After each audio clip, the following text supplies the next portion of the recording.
Di sini saya dapat inbox yang isi pesannya, "Assalamualaikum Mas, barangkali Mas bisa donasi untuk saya biar saya bisa pengesahan Mas. Saya bingung untuk pengesahan, bagaimana? Tes putih juga bingung mau gimana. Uang saya hanya cukup untuk beli ayam. Tolong Mas, Assalamualaikum warahmatullahi wabarakatuh." Nah, setelah saya lihat akunnya, ternyata masih bocil. Masih kecil banget nih, masih SMP ya. Dan menurut saya secara umur, anak ini belum layak ya. Apalagi nanti pola pikirnya belum dewasa, masih siswa aja dia udah berani meminta donasi ya. Jadi yang ingin saya sampaikan di sini, untuk menjadi warga itu bukan paksaan. Kalau memang belum ada uangnya, belum cukup keuangannya, belum cukup materi, tekniknya, jangan dipaksakan ya. Mau kamu latihan 3 tahun, 5 tahun, 7 tahun, bahkan 10 tahun, ditunggu aja sampai memang benar-benar siap. Baik itu keuangan, fisiknya, materi, dan lain-lain. Jangan dipaksakan, tunggu sampai siap. Ya. Saya latihan dari siswa sampai menjadi warga itu 5 tahun. Bahkan ada siswa saya itu, adik-adik saya yang 7 tahun latihan. Jangan diburu-burukan. Untuk menjadi warga itu bukan paksaan. Bukan paksaan. Dan jangan sampai menyusahkan orang lain. Itu nggak boleh. Tidak boleh sama sekali.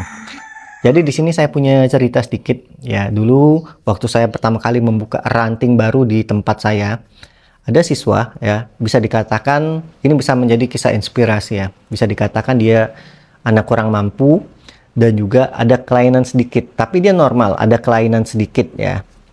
Dan anak ini tuh sangat jujur sekali. Dia nggak punya kendaraan, tapi dia datang ke tempat latihan jalan kaki, tidak pernah menyusahkan teman-temannya.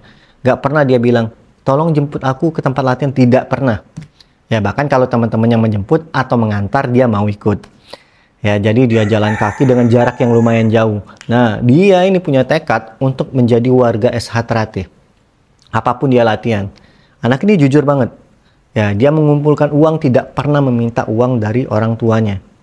Ibunya, mohon maaf ya, ibunya ini tukang cuci. Bapaknya sudah lama tidak komunikasi, sudah jauh di luar kota sana, tidak pernah memberi uang kepada mereka. Jadi dia tergantung sama ibunya.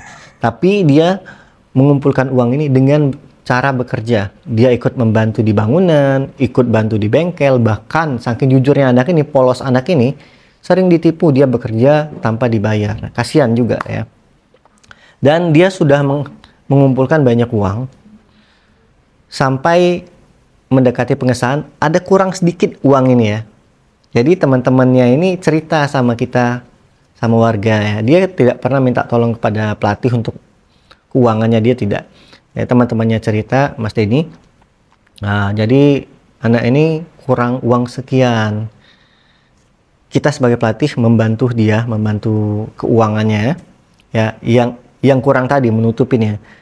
Dan si anak tadi mau menerima itu dengan catatan dia akan mengembalikan dengan secepat mungkin, kata dia. Diterimanya, dia pengesahan.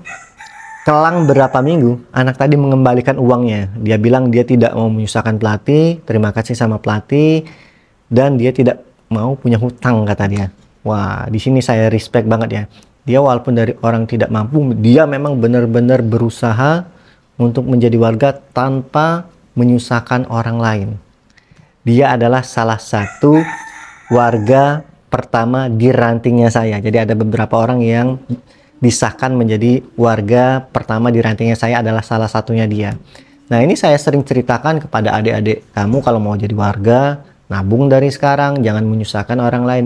Kita sebagai pelatih itu selalu mengingatkan kepada adik-adik.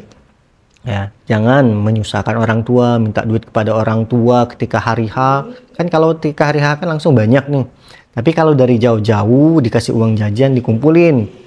Ya, sekali-sekali puasa uangnya ditabungin, seperti itu. Jadi kita tidak menyarankan untuk meminta orang tua